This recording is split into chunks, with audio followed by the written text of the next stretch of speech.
Here's a Hollywood rumor you've probably never heard. Sylvester Stallone keeps a handwritten blacklist of the 5 stars he believes betrayed him so badly they'll never be forgiven. Some of the names will leave you shrugging. Others might wreck your childhood. One feud began with a splatter of mustard, another with $1 million ultimatum, and the nastiest of all nearly killed Rocky itself. Stick around, because the last name on the list is the man Stallone once tried to physically flatten with a bouquet of flowers. Welcome to Sylvester Stallone names the 5 actors he hated most. Hollywood loves grudges, but Stallone doesn't just nurse resentment. He sculpts it into career fuel.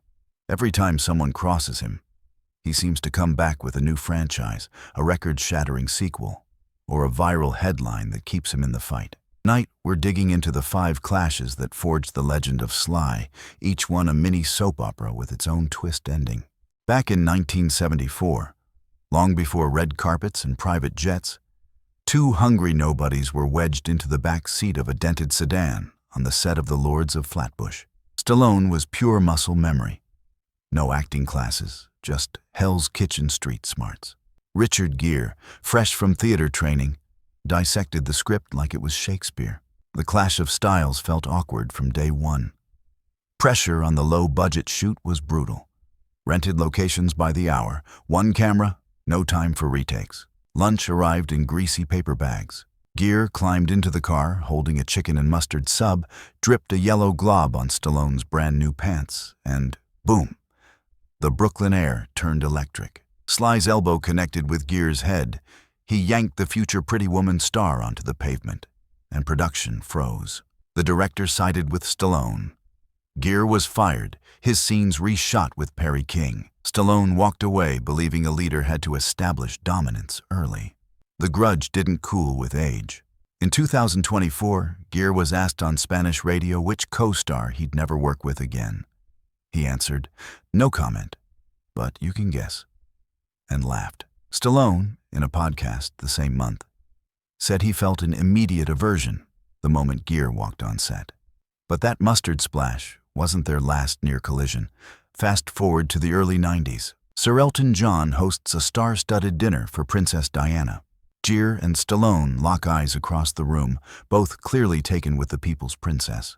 According to Elton, he later found the men squared up in the corridor, ready to settle it with fists. David Furnish diffused the showdown by announcing, "Dinner's served."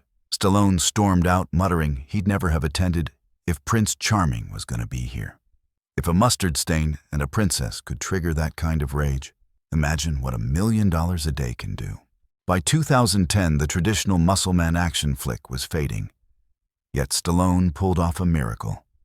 The Expendables, a love letter to 80s testosterone that grossed $274 million worldwide. Willis cameoed as Mr. Church, small part, huge nostalgia hit. When Expendables 2 blew past $300 million, Stallone doubled down. Part 3 would stuff even more icons into one frame. Then Willis's agent delivered the bomb. 4 shooting days, $4 million. Non-negotiable. $1 million per day for a 3-page role felt like sacrilege to Stallone, who'd begged buddies to work for scale on the first film. He fired off that now legendary tweet. Greedy and lazy, a sure formula for career failure. Willis was out. Harrison Ford flew in. The script was rewritten overnight, and fans noticed the crack in the brotherhood. Insiders claim producers had already offered Willis $3 million for 5 shooting days. He refused. Stallone saw it as proof money meant more than legacy to Willis. Willis never responded publicly, but his absence in Expendables 4, 2025 is still a talking point among action bloggers who blame the feud for the franchise's lukewarm momentum. Money scars eventually fade. Heartbreak by a friend leaves deeper bruises. Picture Hollywood. Summer 1987. Eddie Murphy rules the box office with Beverly Hills Cop 2, and he's tight with Stallone. So tight he casts Sly's statuesque wife, Brigitte Nielsen, as the film's villainess, hoping to give her a hit outside her husband's shadow. On set, cast and crew whisper that Eddie and Brigitte seem very friendly. One crafty tabloid prints a blurry photo of them laughing off camera, and headline writers go wild. Stallone reads the gossip on a flight back from Cannes, grabs a hotel phone at LAX, and dials Murphy direct. According to Murphy, Stallone skipped small talk and roared, "You fucked my wife!" Murphy shot back, "Down, brother, I didn't." But the damage was done.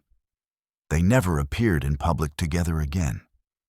The rumors were never proved, yet the fallout rippled through both careers. Murphy later called the episode one of Hollywood's dumbest misunderstandings, but conceded he couldn't resurrect the friendship because once trust cracks in that town, it shatters.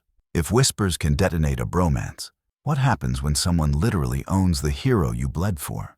Stallone wrote Rocky in 1975, sold it to keep a roof over his head, and agreed to a profit share, not ownership. Producer Irwin Winkler kept the copyright, a standard 70s deal Sly would later call the worst contract in boxing history. For decades, he played nice. But when Winkler's sons announced Creed 4 and a potential streaming prequel series in 2022, projects that reportedly offered Stallone little creative input, he blew up Instagram. He posted a cartoon of Winkler as a vampire sucking Rocky's blood, captioned, "Return my rights, you parasites," and begged fans to support an artist getting his legacy back. The posts vanished within 48 hours, but Vanity Fair captured screenshots, sparking a weeks-long industry debate about who deserves to own a pop culture icon. Lawyers quietly tried to broker peace, yet every time trade papers mentioned a Rocky-adjacent project without Stallone's blessing, he dropped another veiled jab about people who profit off the blood of others. In 2025, MGM finally greenlit Creed 4 with Michael B. Jordan directing. But no cameo for Balboa, fueling rumors of an ongoing Cold War. To Stallone, it isn't about money. It's about passing ownership to his daughters. To Winkler, it's business law 101. The ring bell hasn't sounded its last on this fight. And the first casualty of that legal slugfest was a towering Swede whose loyalty was suddenly questioned. Golden Globes, January 1977. Stallone arrives expecting Rocky to sweep after winning Best Picture at the Oscars. Instead, Arnold Schwarzenegger walks off with New Star of the Year for Stay Hungry, and according to Stallone, chuckles every time Rocky loses a category. Onlookers swear they saw Sly whip a floral centerpiece at Arnold's towering frame. Round 1. Flowers 0, Pecs 1. The 80s turn into a cinematic arm wrestle. Stallone counters Arnold's Conan with Rambo. Arnold responds with Commando. Sly inflates his physique for Rocky 4. Arnold fires back obese biceps for Predator. They troll each other in movies. Arnold scoffs at a Rambo poster in Twins. Stallone beats an Arnold look-alike senseless in Tango and Cash. Each film's opening weekend feels like a title bout. The most savage punch is psychological. The "stop or my mom will shoot" prank. Arnold reads the awful script, knows it's toxic, and pretends he wants it. Word leaks to Sly, who hustles to grab the role first. The 1992 movie bombs. Stallone calls it one of the worst decisions of my career. Years later, Arnold admits, "Yes, I set the bait." It's 100% true. Ironically, the rivalry keeps both relevant. They co-invest in Planet Hollywood, 1991. Appear together at grand openings, and by 2013 share screen time in Escape Plan. In 2024, Netflix drops the doc Arnold and Sly, Rivals to Brothers, featuring the pair laughing about the bouquet incident and agreeing competition pushed them to work twice as hard, train twice as long, and live twice the box office. Across 5 decades, Sylvester Stallone's grudges follow one iron rule. The second you disrespect his code, whether that's creative control, personal loyalty, or the legacy he plans to leave his children, you've invited a lifelong, gloves-off brawl. And yet, if you track those feuds, a strange pattern appears. Each clash that looked like career kryptonite actually became rocket fuel. Richard Gere's mustard fiasco taught a young, unknown Stallone to seize command the moment he steps on a set. That single elbow in a cramped car sparked a mindset that later protected the Rocky franchise from meddling execs and overreaching co-stars. Bruce Willis's million-a-day ultimatum reminded Sly that passion beats paychecks, reigniting the brotherhood vibe that made Expendables 3 happen at all. Eddie Murphy's rumor meltdown forced him to guard his private life as fiercely as he guards a script, turning gossip wounds into battle armor that paparazzi still struggle to dent. Irwin Winkler's rights war transformed Stallone into a living caution sign for every young screenwriter signing their first contract. Own your story before someone else owns you. Dolph Lundgren's brief Drago scare underscored that real friendship isn't about photo ops. It's about honest phone calls when the tabloids start burning. Kirk Douglas's walk-off proved that no legend is bigger than the story. And Arnold Schwarzenegger's bouquet-dodging rivalry? That one gave pop culture an arms race so fun, we're still quoting both men today. But here's the deeper question. Do these feuds expose Stallone's greatest weakness? Or his secret superpower? Yes, holding grudges can look exhausting. A calmer actor might have fewer wrinkles and more dinner party invites. Yet without that volcanic pride, would Stallone have pushed himself to write Rocky in 3 feverish days, sleeping on a New York bus bench between drafts? Would he have trained until his ribs bruised, fought studio heads for final cuts, or co-financed sequels when nobody else believed?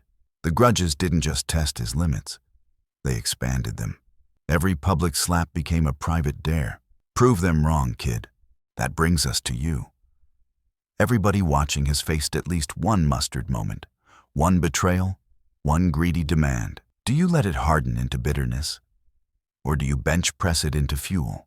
Tell us below, which Stallone feud hit you hardest, and how would you have handled it? Do you side with loyalty-first Stallone, money-driven Willis, or legacy-protecting Winkler? Drop your verdict in the comments. Then tag a friend who needs to hear this story the next time they're tempted to give up the fight. Before you go, a final jab. Stallone's Black Book still has a few blank pages. Will a new name land there during the streaming era land grab? Will Balboa ever walk up those Philadelphia steps on screen again? Or will his next battle happen in a courtroom over sequel rights? We're tracking every contract twist, every Instagram outburst, and every surprise reunion. So smash that subscribe button and ring the bell. Because next week we're exposing the Hollywood debts Stallone still swears he'll never pay. And the one he already regrets. You won't want to miss the uppercut reveal about who financed his early scripts, only to be ghosted when the money rolled in. Till then, remember, sometimes your harshest critics are the ones who sharpen your edge, and sometimes the real action happens after the director yells, "Cut!" Keep your guard up, keep punching, and if life throws you a mustard stain, turn it into a championship belt.